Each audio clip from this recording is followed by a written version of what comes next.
एक समय की बात है, एक छोटे से गांव में एक बालक रहता था जिसका नाम राजू था। राजू बहुत होशियार और मेहनती था, लेकिन उसकी संगत कुछ बिगड़ेल लड़कों के साथ हो गई थी। गांव में सभी लोग उसकी तारीफ किया करते थे, लेकिन उसके नए मित्रों के कारण उसकी आदतें धीरे धीरे बिगड़ने लगी। राजू के माता पिता ने उसकी संगत के बारे में कई बार उसे चेताया, लेकिन वह उन पर ध्यान नहीं देता था। उसके दोस्त उसे गलत रास्तों पर ले जाने लगे, कभी स्कूल छोड़कर इधर उधर घूमना, कभी दूसरों से लड़ाई करना, तो कभी चोरी की बातें करना।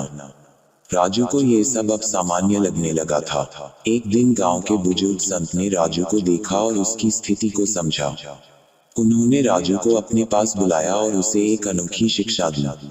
उन्होंने राजू को एक कागज का टुकड़ा और एक कोयले का टुकड़ा दिया।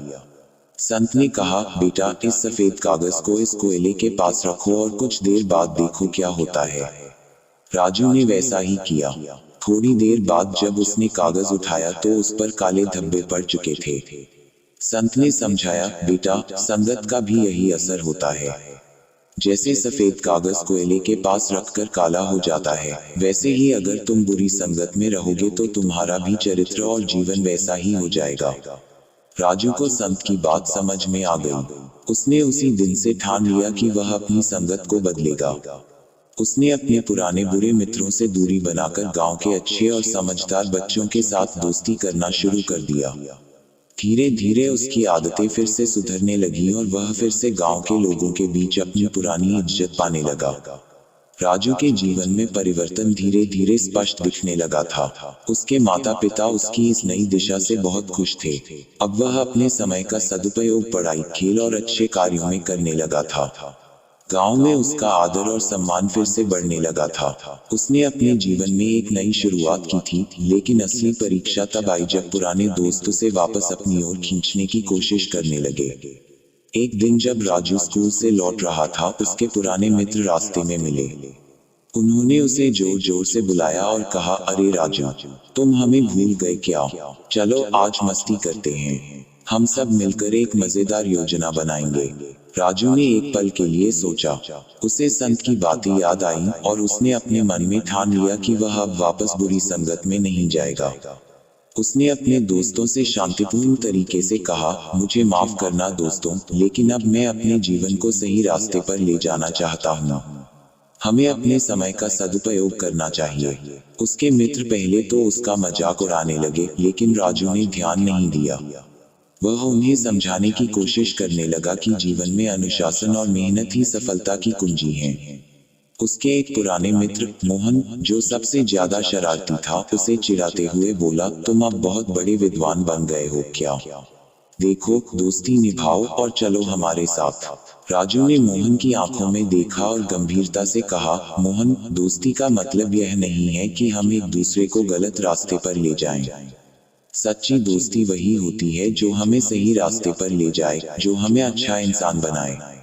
अगर हम एक दूसरे का भला चाहते हैं तो हमें अच्छे कामों में साथ देना चाहिए, न कि गलतियों में। मोहन और बाकी दोस्त यह सुनकर चुप हो गए।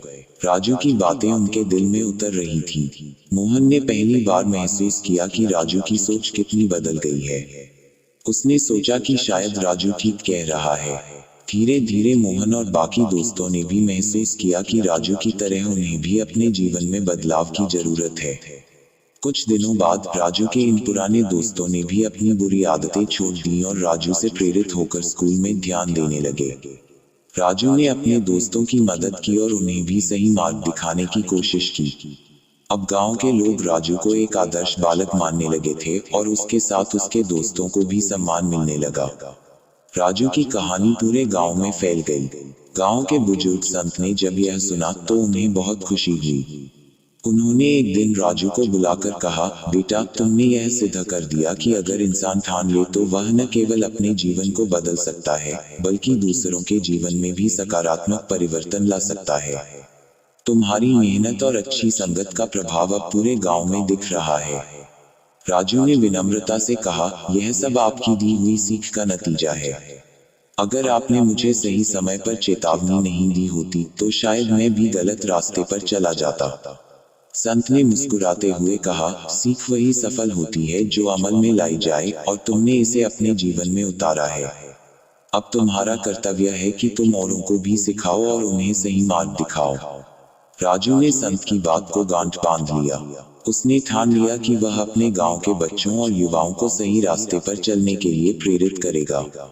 वह अब स्कूल के बाद बच्चों को एकत्र करता और उन्हें पढ़ाई के साथ साथ अच्छे जीवन मूल्यों की शिक्षा देने लगा। उसने बच्चों को यह सिखाया कि सच्ची सफलता न केवल ज्ञान में बल्कि अच्छे चरित्र और सद्गुणों में है। कुछ सालों बाद राजू गांव का सबसे प्रिय और सम्मानित युवा बन चुका था। उसकी मेहनत और लगन से गांव के अधिकांश बच्चे अब पढ़ाई और अच्छे कामों की ओर प्रेरित हो गए थे। गांव में एक नई जागरूकता और सुधार की लहर दौड़ गई थी। अंततः राजू ने यह साबित कर दिया कि अच्छी संगत का प्रभाव कितना गहरा होता है और यदि इंसान ठान ले तो वह अपने जीवन को ही नहीं दूसरों के जीवन को भी बदल सकता है।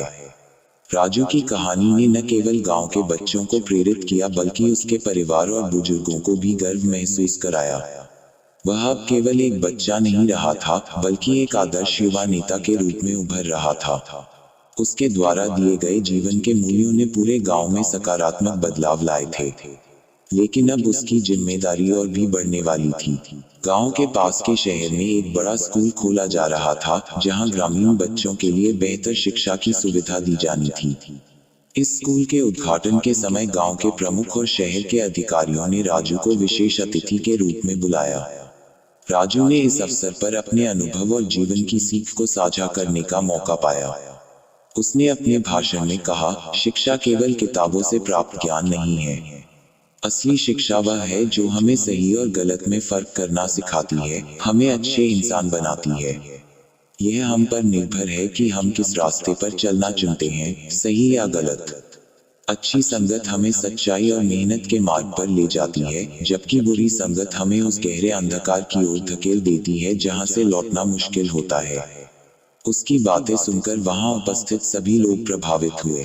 शहर के मुख्य शिक्षा अधिकारी ने राजू की तारीफ की और कहा, इस बालक ने इतनी कम उम्र में वह कर दिखाया है जो बड़े बड़े लोग नहीं कर पाते। राजू की यह सीख पूरे देश के बच्चों के लिए एक प्रेरणा है। हम सबको इससे बहुत कुछ सीखना चाहिए। इस तरह राजू की पहचान अब गांव से बाहर फैलने लगी थी। कुछ ही समय में शहर के स्कूलों में भी राजू का उदाहरण दिया जाने लगा। उसकी लगन और ईमानदारी की कहानियां दूर दूर तक सुनाई देने लगी। लेकिन राजू की असली परीक्षा अभी बाकी थी। कुछ समय बाद गांव में एक नई समस्या आई। गांव में एक नया उद्योग लगने वाला था जिससे पर्यावरण को नुकसान पहुंच सकता था। यह उद्योग गांव के आसपास के खेतों और पेड़ों को काटकर लगाया जाना था, जिससे किसानों की जमीन और गांव के प्राकृतिक संसाधनों पर बुरा प्रभाव पड़ने वाला था। गांव के लोग इस समस्या को लेकर चिंतित थे, लेकिन उन्हें समझ नहीं आ रहा था कि इसका सामना कैसे किया जाए। राजू को जब इस बारे में पता चला तो उसने तुरंत गांव के लोगों से बात की। उसने सभी को समझाया कि अगर यह उद्योग लग गया तो गांव की हरियाली और खेती पर बहुत बुरा असर पड़ेगा। उन्होंने निर्णय लिया कि वे इस उद्योग का शांतिपूर्ण तरीके से विरोध करेंगे। राजू ने गांव के बुजुर्गों और युवाओं को एकजुट किया और सभी को शांतिपूर्ण तरीके से इस उद्योग का विरोध करने के लिए तैयार किया। उन्होंने गांव के चारों ओर पेड़ लगाए और संदेश दिया कि पर्यावरण की रक्षा करना ही सबसे बड़ी सेवा है। शहर से कुछ अधिकारी गांव आए और उन्होंने देखा कि पूरे गांव ने कैसे एकजुट होकर अपना विरोध व्यक्त किया है। राजू ने उन अधिकारियों से विनम्रतापूर्वक कहा, हम विकास के खिलाफ नहीं हैं, लेकिन हम ऐसा विकास चाहते हैं जो हमारे पर्यावरण और हमारी जमीन को नष्ट किए बिना हो। अगर हम अपनी धरती और पेड़ों की रक्षा नहीं करेंगे तो हमारी आने वाली पीढ़ियां हमें कभी माफ नहीं करेगी। अधिकारियों ने राजू की बात सुनी और इस पर विचार किया। अंततः उन्होंने उस उद्योग को किसी अन्य स्थान पर स्थापित करने का निर्णय लिया जहां पर्यावरण को कम से कम नुकसान हो। गांव के लोग राजू के इस नेतृत्व और साहस के लिए उसकी बहुत सराहना करने लगे। राजू ने एक बार फिर साबित किया कि सही सोच और सकारात्मक दृष्टिकोण से किसी भी समस्या का समाधान निकाला जा सकता है। उसने केवल अपने लिए नहीं बल्कि पूरे गांव के भविष्य के लिए लड़ाई लड़ी थी। उसकी इस मेहनत और नेतृत्व ने उसे एक सच्चे नायक के रूप में स्थापित कर दिया था। इसके बाद राजू ने अपने जीवन का एक और बड़ा लक्ष्य तय किया। उसने यह ठान लिया कि वह अपनी शिक्षा पूरी करके गांव के लोगों के लिए एक बेहतर भविष्य का निर्माण करेगा। उसने शहर के एक बड़े कॉलेज में दाखिला लिया और अपने गांव की सेवा का संकल्प लिया। राजू की यह कहानी हमें यह सिखाती है कि अगर हम सच्चाई, मेहनत और सही संगत को अपने जीवन का आधार बनाते हैं, तो हम न केवल अपने जीवन में बल्कि समाज में भी बड़ा बदलाव ला सकते हैं।